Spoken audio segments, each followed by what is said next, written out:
quite the incredible inspiration this morning from Mr. Nelson. So this is really special. How many of you have been here at this event before? Show of hands.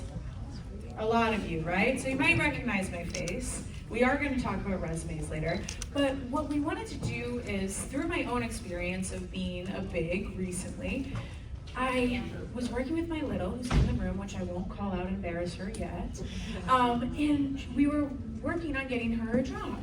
And so I realized this would be really, really valuable for you to hear from people working in the industry on how to get your first internship, how to get your first job. So who currently is either looking for a job, hands up, looking for a job, right? Okay, or an internship, and who currently has a job? Okay, good, good. All right, so that's what these people are about to share with us, is their wisdom on what it actually takes to get your foot in the door. Not just general career inspiration, that stuff's gonna be there too, but what it's actually gonna take for you to get hired to get that job. So please help me in welcoming Deborah Magdalena. There she is.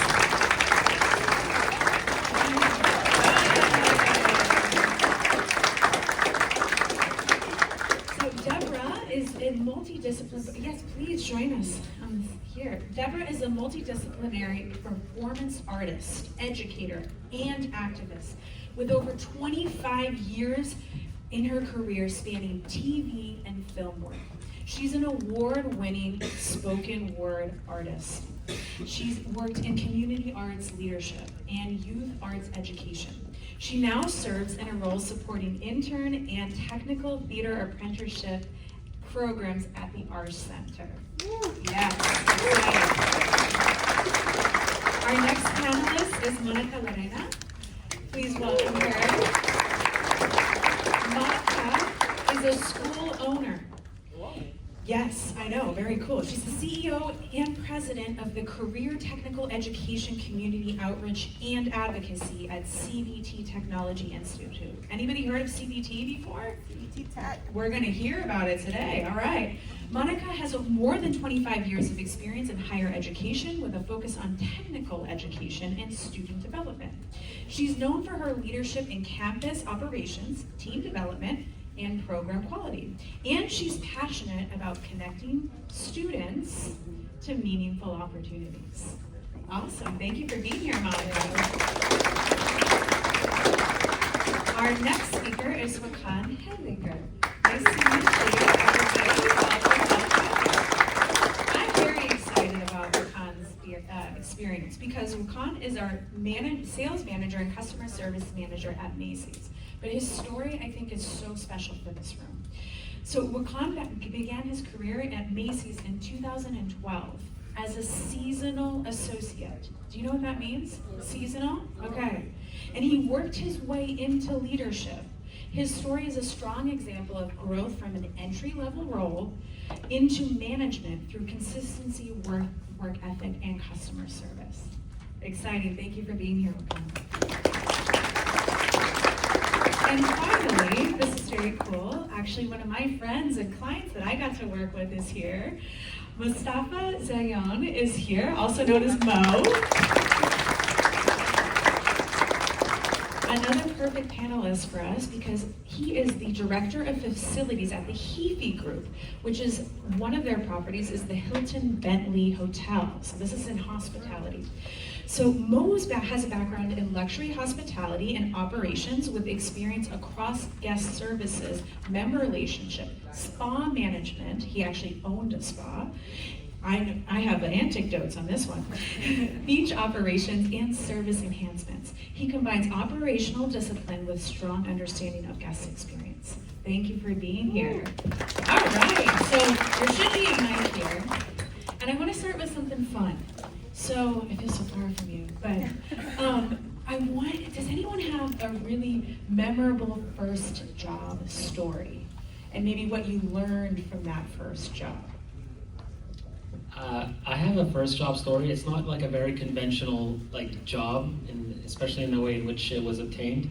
I was in the 8th grade, and I would walk home from school every day. And there was a landscaper who worked on the property. It was a company called Harper's Tree Removal. And it was a father and son company, and they were very small. And one day, they would work together every day, and we'd see them every day, and one day I stopped seeing the father. It turned out the father had passed away, so the son would just be working by himself. So we would chit-chat with them every day, me and my friends, and we would just get to talking, and he got to the point where he was going to close this company because his father had passed and he couldn't do it by himself, and he was unorganized, and his father didn't keep records the way they keep records now. Back in the day, it was all by hand, and so all his client lists and his invoices and everything were in boxes in his garage. So me and my friends were very computer savvy. That was just when Excel was coming out back in the day. Now it's like, so we decided to help him out, and we said, listen, we'll put all your records on paper, on computer. We'll make you a little Excel sheet so you can keep track of your clients and be able to call them back for follow-ups or whatnot. So he said, no problem. So we agreed on a price, and he said, I'll drop off the boxes next week. So next week came, me and my friends are at my house in our garage waiting for him to bring the boxes, and we thought it would be like 10 boxes of records, but it was like 30 to 40 boxes of records. But we managed to, throughout the whole summer, we sat at our 3 computers. They were like old school computers, and we would just input invoice after invoice, and we made a good amount of money that summer, and going into high school. So, and we were able to spend some money, buying new clothes, and that was my first. So opportunity presented itself, even though I wasn't really looking for it, but no.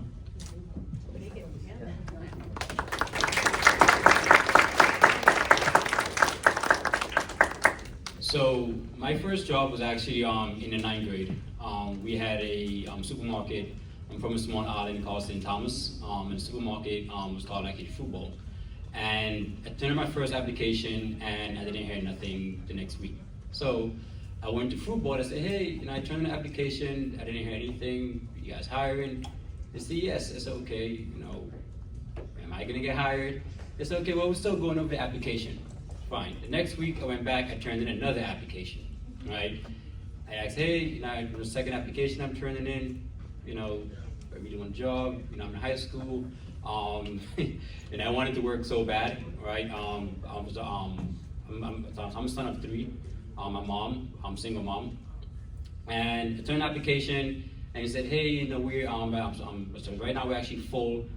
We have no open jobs right now.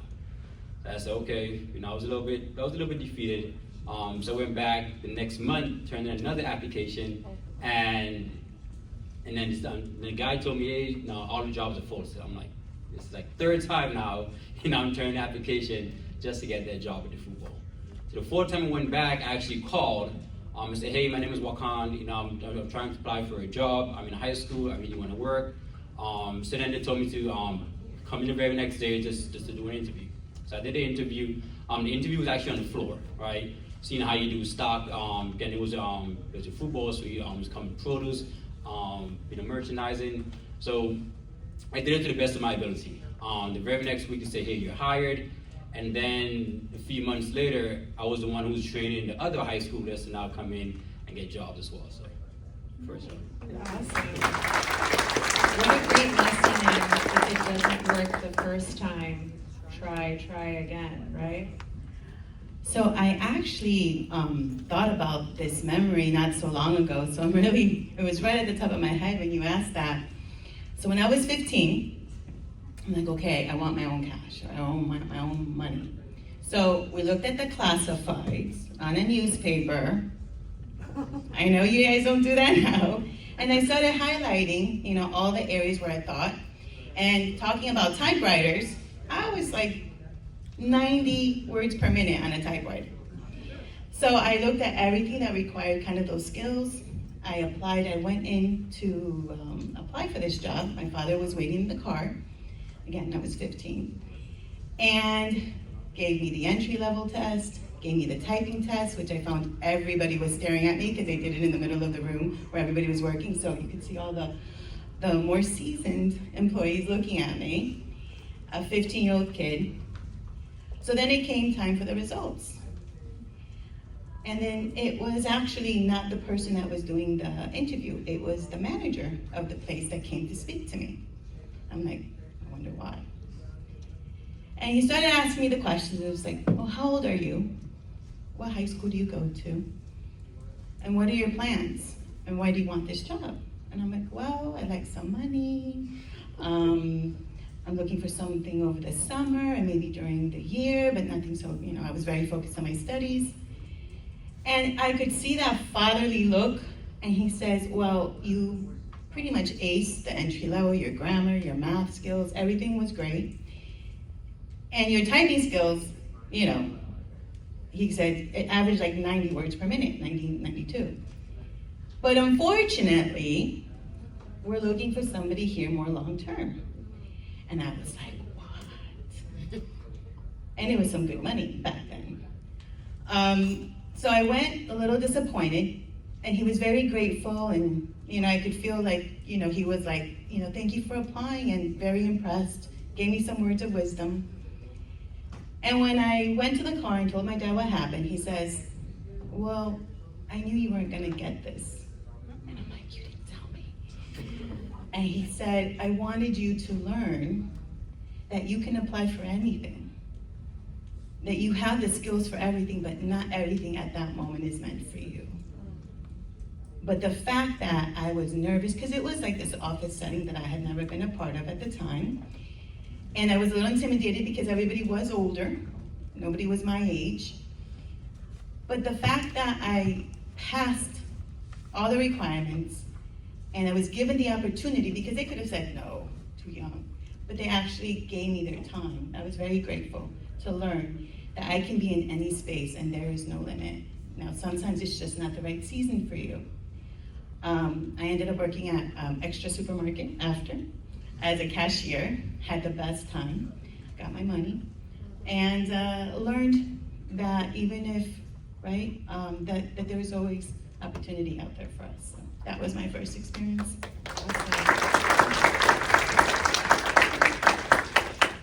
How y'all doing? Let's do a mic check. Wake up. I'm looking around, you're all paying attention, which is wonderful. I mean, we started this event with Mr. Gale taking y'all to church. He took it to church. So my first job, I was 17 years old and I was a junior in high school, and the job was at Wakahn shoe store. Wakahn shoe store back in the days, like saying Nike or Aldo's shoe store or Nine West. And I got the job immediately. As you can tell, I'm very shy, right? And so I was doing sales. So in sales, you gotta be bubbly, blah, blah, blah. Okay, king, bang, bang, bang. I got the job on my first day. I remember the manager saying, you really gotta hustle because you have commission, and plus I like shoes. And you got extra points in commission if you sold a shoe tree. You guys even know what a shoe tree is? Because I didn't even know what that was back then. It's like this wooden thing that you put inside the shoes so that they stay in the shape. Honey, my first day I sold 6. And everyone in that store obviously hated me. Here's a new chick, she's only 17 years old, we've been here, blah, blah. And so I got 2 lessons from that. Number 1, you just gotta go for it and not be intimidated. And I just sold those shoe trees like it was just candy, like nothing. Second lesson, first day, I'm cocky now, because I sold 6, and what? So you have to be humble. No matter how well you're doing, you must always be humble, because guess what? I didn't sell one more shoe tree for the rest of the summer. And then I created an environment where it was uncomfortable, and created an environment that even though I was thriving, my colleagues did not like me very much at all. So, 2 lessons. Just go for it, but stay humble. Wow. Just with that, so many lessons already that you can see and you can attach to and say, okay, I get it. First, I'm gonna have to apply more than one time, right? You don't just apply one time, that's gonna come back around, right? There's so many different lessons here. Not every job you're gonna get. And then, be humble. You have to, even if you're gonna be a rock star, go for it, but you have to be humble. Amazing, amazing. Okay, now, fast forward to now. You're all in these different roles where you're interacting with the youth. Hiring, you're all in positions to either help them advance, get a job, get into school. So I want to hear, what does it actually take, if you could share a little bit about your role in helping with the internship and technical programs, helping people get into university, helping people get their first job at Macy's, and Mo hires people to work on the beach, at the beach club at the Hilton. So in each of your roles, how does someone actually get that first job at a high school level? How are they going to get their first internship or job in your role, or help them get their foot in the door? One of the unique things about our internship and apprenticeship program, which by the way, the application is open if you like technology, and it's a 3-year paid program, full benefits. Wait a second. Let's double tap on that, right? That's a big deal, what she just said. Yes, technical theater. Who likes technical theater? Who just likes theater? You don't have to know anything, you don't have to have any experience, but when you see a show or a movie, you're like, oh my God, how do they do that? Okay, so you're gonna go and talk to me. I'm not gonna give you the answers now. I'm gonna make you talk to me later if you want information about this 3-year fully paid program, paid vacation, paid sick days, 401ks, and benefits. And all you have to be is 18 years old with a high school or GED. However, let's get back to the question, which is how are you going to get hired? So one of the things that we do are workshops, professional and personal development workshops. And I want to piggyback on everything that has been said already about appearance. So one of them is business etiquette. And it is scientifically proven, although we believe in inclusivity and all of that stuff, our brain is wired that you have judgment of the person you meet the first 7 seconds before they open their mouth. If you have a bad encounter, it's going to take 7 in-person interactions for you to fix that. So showing up ready is real. So right now when I'm going through applications, if the video that they're doing is in their bedroom and they didn't make their bed and I can see it and they've got socks on the floor and they got this, they didn't brush their hair, they're wearing a bonnet, they're wearing flip-flops, skip. To the person that at least has a decent shirt, a jacket on. I don't care if they have flip-flops and shorts on the bottom, I don't know. So you've got to really represent yourself at all times. And you don't have to have money. We have thrift stores. You can get a shirt, dress shirt for $2 and just wash that. Clean hair, believe it or not, just for me to look at your resume, just for me to look at anything else is how you present yourself. Second, AI. Okay, it's cool, it's cute. But trust me, we know when you're using AI. I'd rather now have a little mistake in grammar, a little typo, over you telling me that you are perfect for this role because your life is in alignment with the mission of the AG&R Center because you want to get back to... Por favor. Right? So no AI and really show up ready at all times. So if you want to know more about the program, that's test number 1. You're going to have to talk to me. Interesting question. So I'm coming from 2 lenses. One, when we actually hire for the organization, CBT Tech, or when we place our students who just finished our 8-month HVAC or electricity or IT program, right? So which one should I? Well, really quickly, tell them just a little bit about those 3 programs so they understand, because that's for someone who's graduated high school, right? Right. Okay. Right, so only, if you have your high school diploma or GED, can you enroll? And it's a program that is Title IV funded, so you are able to get money from the federal government or loans. And air conditioning we focus a lot on air conditioning repair, but there is also a strong electrical component to that air conditioning program, which is why the first half, the HVAC and electricity students are very much aligned in the courses because 80% of HVAC issues are electrical. And then the electricity program, which we have 2 branches, which is low voltage, which is what requires lower, you see when you pass a gate, right? All of that is considered low voltage programs. And then the IT program, which was which we focus on cybersecurity, cloud, and all of those areas. So we're looking at obviously technical skills and soft skills, right? Because soft skills are not soft, they're power skills. They're strong skills. And those are the skills that our employers, who I call our clients, are really asking us for our students to graduate with, not just the technical skills, because if you have a coachable attitude, they'll train you themselves, really. They don't have to come through our school, as they say. It's better if they do. However, but it's harder to teach is character. So we implement in our program a lot of career assignments to teach those soft skills, to teach those employable skills, because that is what is very most important for our students to not just get the job, but to keep the job. The same thing when I hire employees or in high school level to our organization. The resume for me, it's important, but it's also a lie. Why? One of my questions that I ask is, tell me what on your resume is a lie. And that gets everyone. Tell me what on your resume is a lie.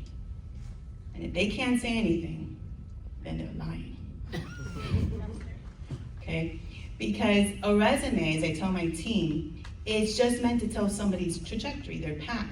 But just because they did something in a previous job doesn't mean they liked it. Doesn't mean they're willing to do it again or want to keep growing in that way. Right? So it's just an idea of where the path is. The real story is you today. So that's what the interview is for. It's to use a resume as a reference, but I'm now assessing who are you today after all this experience, and where do you want to go, and are you coachable? Because talent, for me, does not replace effort. It doesn't. I will remove the most toxic, talented individual from my organization real quick, because they're costing me culture, and culture is everything. Culture is what happens when you're in the highs and when you're in the lows, and as a team, you need to be team, right? So I would just be mindful to write your resume, right, as true, but understand to be able to express where it is that you are today and where do you want to be tomorrow. Yeah, soft skills I was going to ask. Sure, soft skill, power skills. Communication. How many books are there in communication? Like millions. Why? Because we always need to work on them. Being a team player, right? How you show up, your attitude, your dress, how you dress, taking care of yourself. In our trade business, it's wearing your PPE, wearing your safety, right? That's what we call, and that's so hard sometimes to get our students to do. It is also being able to, critical thinking, right? Which is, and I love AI, but I'm 50. I've had my years of critical thinking, and now I have an assistant. Thank you. But you're still young. You still need to work on yours. So be mindful that if your brain doesn't hurt, which it's supposed to, give yourself that space to learn how to do that. You can't compare yourself to me or to us, where we've had more years to have to do it. You're still building yourself. So use it to work smart, but you still have to work hard. And critical thinking is huge because it leads to reliability. I just spoke to my COO yesterday at the end of the day. She looked tired. And I was like, why do you look so tired? I got so many calls. I said, you answer your phone? And she said, why? I said, because I know why they're calling you. She said, why? What do you think? I said, tell me the truth. Are they not calling you so you can answer them their questions? And she said, yes. I don't pick up my phone because they need to answer their own questions. They know the answer. And I have my own work, and so do they. And that's reliability. And she just started laughing. She goes, I have to work on that. She's a great person, very nice. But what happens is if we start thinking for everyone else, then you don't have the luxury of learning how to do it yourself. So I hope that. Yes.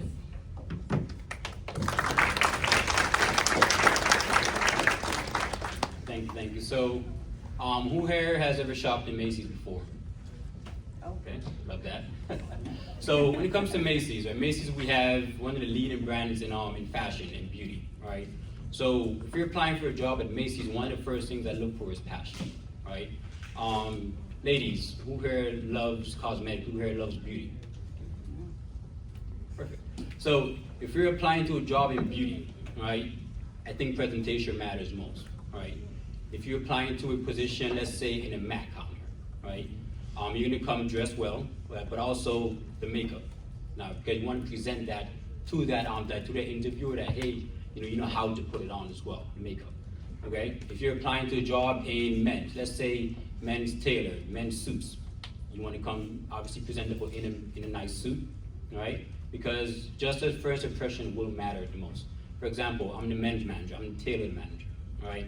So if someone comes to me dressed up in a nice suit, I'm asking questions, hey, do you know how to fit a suit, all right? That way, and if he tells me, I say, okay, you know how. So it's perfect. Now, if someone comes to me not dressed in that suit, but he's applying to a tailored position, I'm asking questions, hey, do you know how to fit a suit? If he tells me no, then now he's probably not the best fit for that position. But that doesn't mean he's not a good fit for another position, all right? So I think it's always important to show up to the job and be ready and prepared, all right? If you're applying to any position in Macy's, again, it's customer service and sales.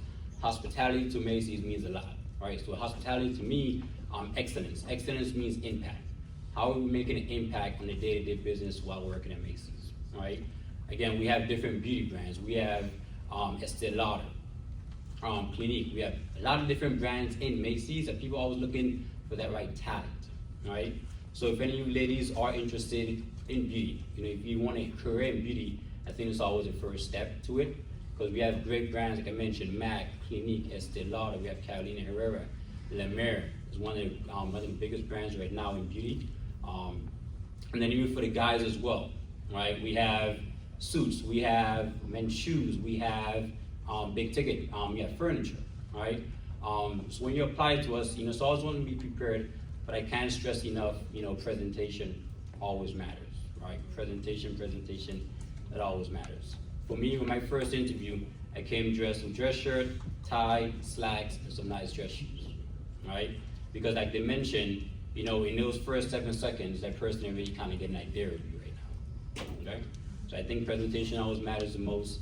And Macy's, like to me, that was my first job moving here to the States. I'm from St. Thomas, and it's been wonderful working at Macy's. So, yeah. Awesome.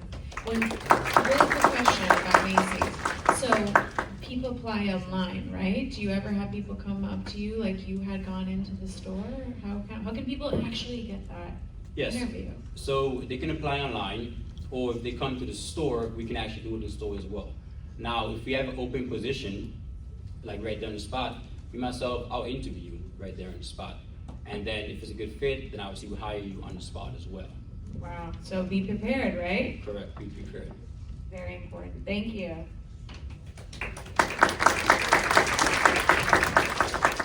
So one of my roles at the Hilton Hotel is the manager of the Bentley Beach Club. Has anyone heard of the Bentley Beach Club before or visited the Bentley Beach Club?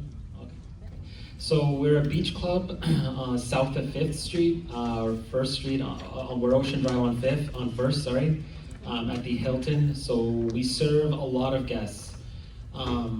So right now, our beach club can hold about 450 to 500 chairs. We host the Hilton guests, we host members who buy memberships at our beach club, and we also host 8 buildings in and around the area. Some of them include the Aston Martin residence, Glass, Maria, some of the other 1000 Museum residents, a lot of high-end buildings around the area, so we host them as well. So we're constantly hiring positions, seasonal, non-seasonal, full-time, part-time. We're always looking for people. It's a really rewarding job. You get to talk a lot to a lot of clients. If you're a people person and you really enjoy the hospitality side of things, and it's really rewarding because if you can make somebody's day, it kind of automatically makes your day as well. So you can apply several ways. You can come up to us at the Beach Hut. It'll be either me or my co-manager Jose, or you can apply through the Hilton. Right now we have several, the age groups here, like 16, 17. Yes, high school. Everyone's High school? in high school. Perfect, So yeah. we have the freshmen through Yeah. seniors. We just hired, I believe, like around 6 individuals, range from 16, 17, 18. We're really flexible too with the hours. A lot of them are weekend only. A lot of them can't work Sunday because they have to finish their homework. So we're really flexible with everything. A little bit of advice I would give, once you do apply and we do call you in for an interview, or we do the interview with you, it's mentioned many times here before, first impressions are huge. What happens sometimes, especially for the beach club, they think the beach club, I'm applying for a beach position, it's very casual, so they'll come to the interview with flip-flops, t-shirt, you know. But you gotta remember too, I need to see you in a light where I'm comfortable and confident that when I put you in front of a really high-end customer, or a very important customer, that it's gonna give a good impression of the beach club, right? So a big thing for us too is if we can't see you putting in effort to get dressed for the job, for the interview, how are we confident that you're able to sustain keeping your uniform tucked in tight and yourself presentable? So first impressions, huge. Another thing that's really important to us is consistency, reliability, confidence.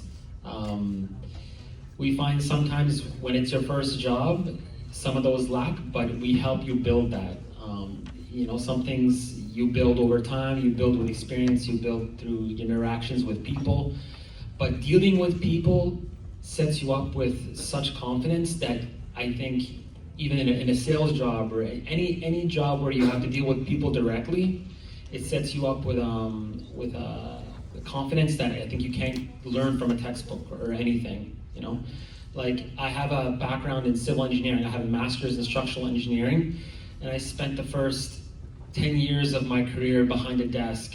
And I was happy and it was fine, but when I made the transition to hospitality and I was able to deal with people, it was just so much more rewarding for me overall in my overall life and happiness. So sometimes it's not about kind of where you start, like Mr. Gale said, it's about how you finish, So go where the opportunities lead you, and as long as you chase the opportunities and you kind of follow where your heart's telling you to go, you're never going to have regrets. And if you don't have regrets, then you're going to be happy. Thank you. Awesome. We've covered so many things that I had on my list: eye contact, presentability, things like that. I wanted to know if you could lightning round tell me any other big mistakes you see in interviews or pet peeves you have about young people entering their career. Make sure you eat before interviews. I know it's a small thing to say, but first of all, it kind of keeps your mind sharp. And second of all, your stomach, when you're nervous, starts to, and it's distracting, it'll distract you, it'll distract the interviewer. But just be confident. Honestly, be confident. Do your research about the company before the interview. When they ask you, do you have any questions for us? It's not a trick question, it's an opportunity. It's an opportunity to show the research you've done. So use that opportunity, blast a really smart, clever question back, show them that you know what they're all about, and show them in your question how you can maybe add to it in the position. I think when it comes to things that you don't want to do, you don't want to come into the interview chewing any gum, right? You don't want to come in the interview wearing any baseball caps, any hats, any sort of thing's going to be distracting, right? You want to, if you wear jewelry, keep it to very minimal, right? You don't want to be distracting in that interview, right? You don't want to have any heavy perfumes on, like anything where it's just distracting, all right? And then you made a good point about asking questions, right? After the interview asks any questions you want to ask, like for me, I was asked to ask the person, like, what is one thing you love about your job, right? I think that's always huge, because then they'll understand that, hey, like, you are serious about applying for this job, and you want to know what I love about working here. But I think the biggest thing for me, I've seen a lot of it, oftentimes is that people always come in and chewing gum and they're not prepared well. And I'm just going to reemphasize a couple of my pet peeves that's already been said. When you don't do research about the company that you're applying for, that's a pet peeve. Also, what was the other one? I forgot. That was already said. Sorry. Well, but this one is when they talk negative about their previous employer. Drives me crazy. Because although you're maybe sharing where you weren't seen, or maybe you were sharing where you didn't feel you gained the opportunity enough, or that you could have done more, you're still talking negatively about an organization or a person that gave you an opportunity to be where you are today. So you still learned something. So maybe if you reverse it to say what you did learn, maybe you learned in the space that you didn't feel comfortable in, or the type of supervision you don't appreciate, but don't speak negative about the individual or the organization, because that talks about your character already. So that, and I know, ask, be prepared to ask questions. That means you did your research, and that means you're also reflecting on what you want in the job or in the space that you're going to be in. Because it is a commitment both ways. You're not just being interviewed, you're also interviewing the organization. So give yourself that presence. Heidi, we're up here performing for you guys. Can we please have a round of applause for this? Ditto, and I concur and agree with everything that has been said. My pet peeve, well, it's not necessarily a pet peeve. First of all, one thing I don't think, and none of us have really touched, and I'm sure that we have done it in our lives, is passion. I need to see passion. So when we say research the company, you are still in a place where you can make life-changing decisions. Don't apply for the technical theater apprenticeship if you're not passionate about live entertainment and you just want a job. If you're going to apply in McDonald's, look up and see what kind of benefits there are, so maybe you can be a franchise owner, not just doing fries. Okay, so just apply for something that you're really passionate about. I'm willing to teach you anything, but going back to the soft skills, if you're not passionate, you're not going to show up on time.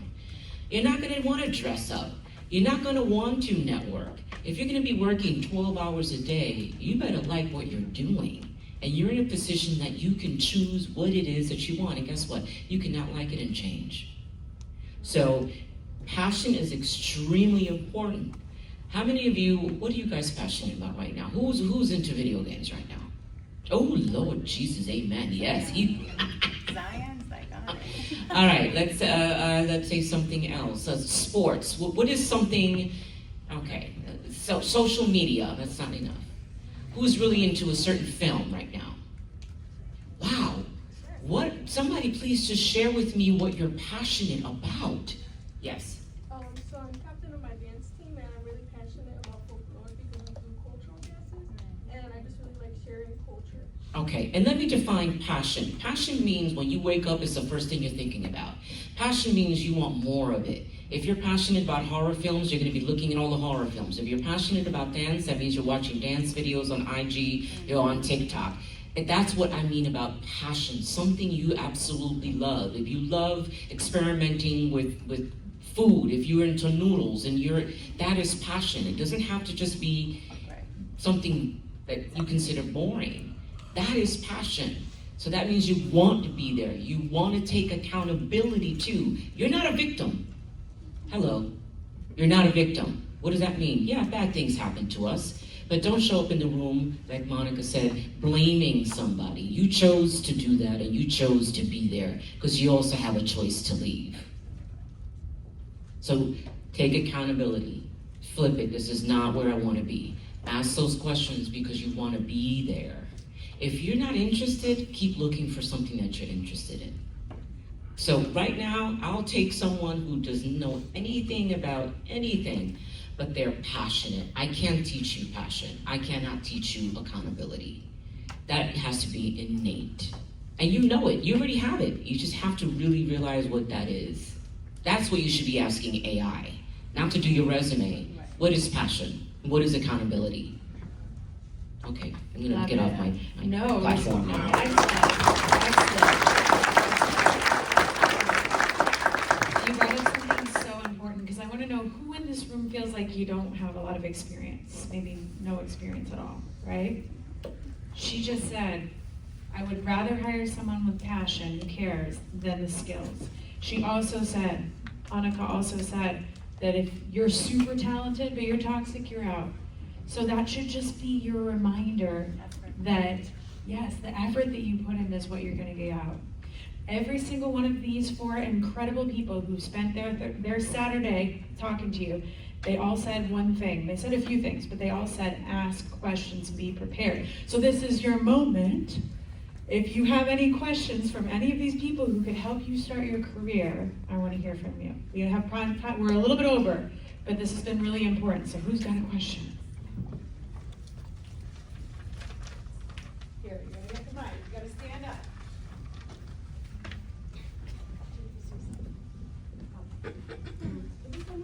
What? Is it still morning? Yes. Okay. That was nice. Good morning. My name is Aisha. My question is, what is one thing that a person can do to make themselves stand out? There's a popular word that everyone's using. Authenticity. Ugh, everybody wants to be authentic. Oh my God. What does that mean? It's just be you. There's no one else in the world but you. No one has your fingerprint but you. You can't fake it. We'll smell it a mile away. Show up clean, with passion, and with determination, and just be you. Just be you. Be honest and humble. Even if you don't know something. It's okay to say I don't know. But be authentic. At least for me, that means everything. Great answer. Also mine. And I would just add to it, so when you're in the workplace, right, and you want your leaders to notice you, be reliable, be consistent. You know, be boring, be reliable. I mean, it sounds boring, right? It doesn't sound flashy, but reliability and consistency. And those of you who are sports fans know that consistency wins the game, right? And it's true in life. Be reliable, be consistent. I think she said a lot of great things as well. But I think being yourself, right, is always the best because, you know, you can't fake, you know, being yourself. Or you don't ever want to show anyone, because if I ask you a question, right, and you're telling me something, but then I don't see it also, you know, it's not authentic, right? So just being yourself, being who you are, right? Being a part of the team, right, means a lot. And just being consistent, you know, being available at all times, because that's what's going to show up the most, just being available. Similar to what the panel said, you know, the thing is you guys are considered Gen Z, right? I mean, a lot of times people paint a picture of your generation. They say, oh, the generation of social media, distractions, you know, there's so much going on in your guys' life. Like, you guys are growing up in a world where there's so much going on. But I will say one thing. From a person who's hired and let go and lost maybe 150 to 200 people in your generation, in your age group, the ones that stuck out, that stand out, are the ones who are reliable, consistent, and hard work. And I'm telling you guys, I swear to God, if you maintain hard work, you keep your head down and you grind, you're already ahead of a big chunk of the people in your generation. You guys just gotta grind it out, and you're gonna find that as you get older, you're gonna have, if you can keep focused, so much opportunities are gonna be unlocked for you guys, you know? And ignore all the background noise with the social media stuff. Thank you so much. Incredible wisdom. Really, really appreciate all of you. We have an exciting next project that we're going to be talking about. So take everything that you learned. Also make sure you introduce yourself to these people. I'm giving you the answers to the quiz here.